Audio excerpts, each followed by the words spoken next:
서울시에서 여러분 통장에 적게는 5천만원, 많게는 몇 억을 넣어준다면 어떠시겠습니까? 하지만 의외로 관심이 없는데요. 바로 서울 대개조 프로젝트 강북 전성시대 이야기입니다. 이게 무슨 돈이 되겠냐고요? 20년 전에 이미 대치동이나 반포 주공 아파트를 사서 어마어마한 돈을 벌었던 이야기들이 있는데요. 전설처럼 전해 내려오는 이 이야기를 통해서 이게 왜 돈이 되는지 설명드리도록 하겠습니다. 적은 돈으로 내 집 마련이나 투자를 생각하신다면 이번 영상이 많은 도움이 되실 겁니다. 지금 시작합니다. 우리가 얼마 전에 상계주공 이야기를 했죠. 서울시 대개조 프로젝트로 인해서 상계주공의 분담금이 거의 1억 수준으로 줄어들 것이다, 이런 이야기 했었는데, 그래서 서울 대개조 프로젝트를 하면서 전체적으로 단지마다 최소 5천만 원에서 심하게는 2억 정도까지 이익을 보게 될 거다. 그래서 개별 단지마다 사업성 계산하는 게 매우 중요하다, 이런 이야기 했는데, 오늘 또 나왔어. 서울시에서 지구 단위 계획을 손본다 그래가지고 또 나왔는데, 결국에는 제가 계속 말씀드리지만 이런 내용들은 처음부 다 뭐라고?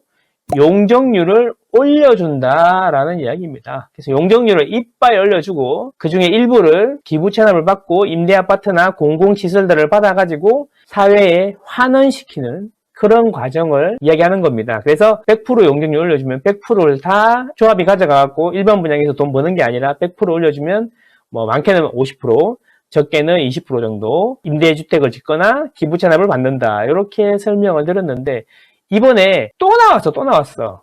아파트는 망고쌤.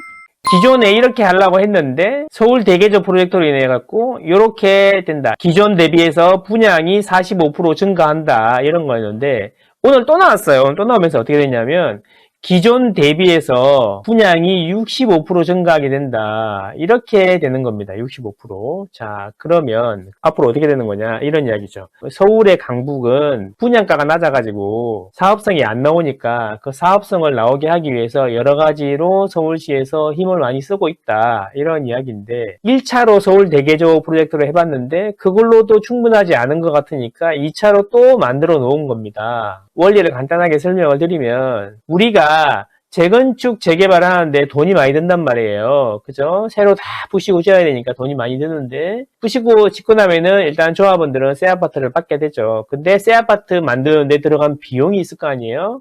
그 비용을 내 집 짓고 남은 땅에 새 집을 지어가지고 일반인들한테 일반 분양을 하고 그 돈으로 수입이 들어오면 그 수입으로 우리 거를 까나간다, 우리 비용을 까나간다, 이렇게 이야기했었어요. 그죠? 그래서 일반 분양이 많이 나와야 되니까 대지 지분이 커야 된다 라고 얘기했는데, 대지 지분이 갑자기 커지지는 않을 거 아니에요. 우리 원래부터 대지 지분은 타고나는 거니까. 그래서 대지 지분이 커지질 않으니까 대지 지분 위에다가 아파트를 더 많이 지을 수 있게 용적률을 250에서 300, 300에서 360, 그 다음에 종상향해갖고 400, 500 계속 이렇게 올려주겠다라는 계획을 착착착착 내고 있는 거예요. 자, 그래서 오늘 또 나왔어요. 지구 단위 계획에 있는 용적률을 수정하겠다라고 했는데 이야기가 되게 복잡합니다. 기준 용적률이 어떻고, 허용 용적률이 어떻고, 상한 용적률이 어떻고, 그 다음에 120%를 해주네, 110%를 주네, 인센티브를 주네,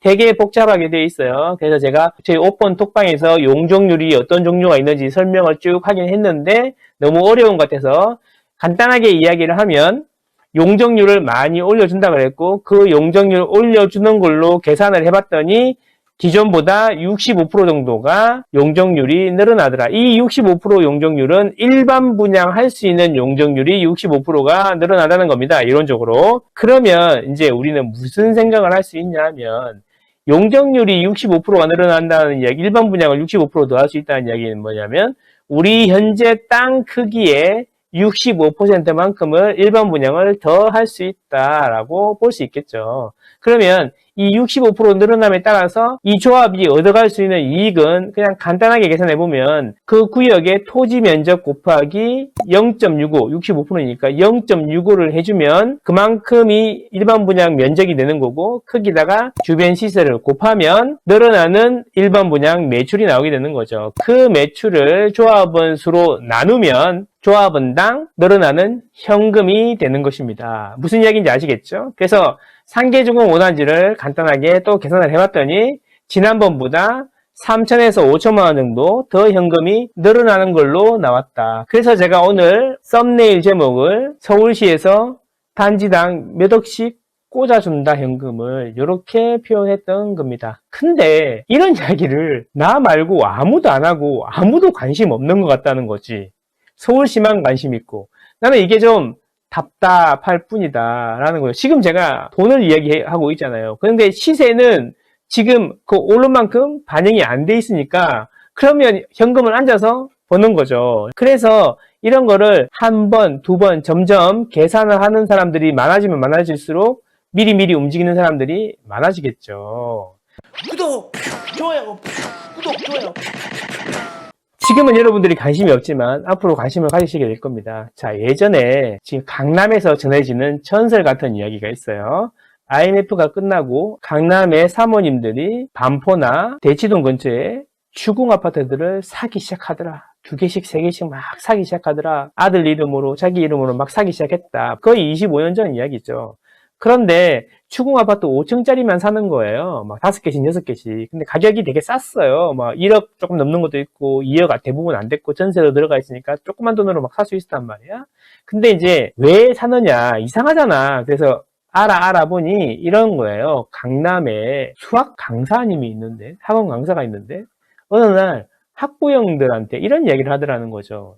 자기가 계산해보니까 지금 5층짜리 주공 아파트는 대지 지분이 엄청 큰데 그 대지 지분에다가 자기 집 받고 남는 땅이 되게 많더라. 그걸 일반 분양하면 환급이 엄청나게 되는 것 같다.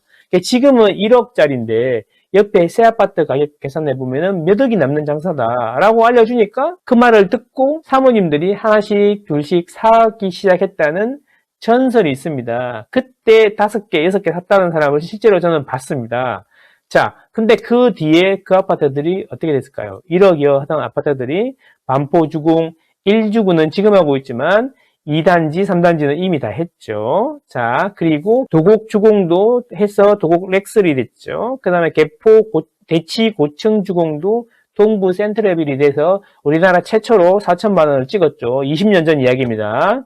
자, 그랬단 말이죠. 그런데 나중에 재건축이 돼서 돈이 막 되기 시작하니까 뒤늦게 그 수학 강사 이야기가 회자가 되기 시작했다는 거예요. 그런 일이 있었다. 그때 내가 반포중을 5개 정도 샀는데 갭 5천만 원 정도 샀는데 지금 그때 주고 산 게 45억, 50억이 됐으니까 수익률을 보면 몇백 배가 오른 거다. 근데 5개였다. 뭐 이런 이야기였던 거죠. 자, 물론 지금은 그렇게까지는 남지 않습니다. 방법들이 다 알려져 버렸기 때문에. 그런데 지금 서울시에서 계속 나오는 게 다 그런 류의 이야기다라는 거죠. 근데 이게 지금은 사업성이 잘 안 나와요.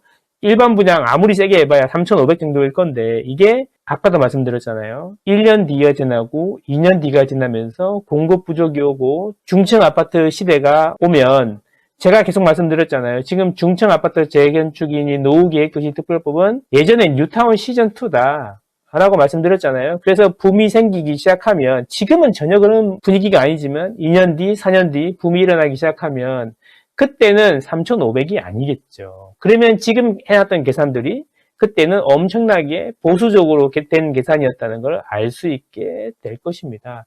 그때 이제 그때 어느 유튜버가 라이브에서 그런 이야기 하더니 순식간에 비공개로 돌리는 바람에 못 봤는데 그때 볼걸 이런 이야기가 될 수도 있지 않겠나라는 겁니다.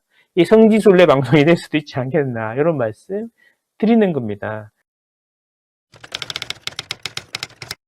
자, 그래서 오늘 이야기는 그 이야기를 하려고 요거를 계산을 해봤던 건데 요거는 강북에 전부 다 해당되는 내용이고요. 강남에도 일부 해당이 되지 않을까라는 이야기예요. 근데 일단 이걸 해가지고 한번 실행을 해버리면 다른 단지들에 대해서 요걸 안 해줄 수는 없거든요. 어차피 이거 일반 분양하려면 5년이 걸릴지 10년이 걸릴지 아무도 모릅니다. 그러니까 5년 뒤에 10년 뒤에는 가격이 어떻게 돼 있을까요? 그때는 인구가 줄어가지고 폭망해 있을까요? 정말 그럴까요? 한번 생각해 보시죠. 대공급의 시대에 공급된 중층 아파트들의 재건축. 그냥 우리가 이렇게 쉽게 이야기하는데 나중에 진짜 어떻게 될지 한번 고민을 해보시라는 겁니다. 이런 의미로 이걸 제가 계속 서울시에서 나올 때마다 주기적으로 개선해서 복잡한 건 다 빼고 알기 쉽게 설명을 드리고 있는 것이죠. 저는 오늘 내일을 보지 않아요. 2년 뒤, 4년 뒤를 봅니다. 집은 한번 사면요. 팔기 힘듭니다, 여러분. 그리고 지나고 보니까 2022년에 폭락을 했다고 하지만 2019년, 2년에 산 사람들은 아직도 상가격보다 훨씬 높습니다. 이걸 잊지 마세요. 저는 여러분과 여러분 가족의 행복을 응원합니다. 안녕.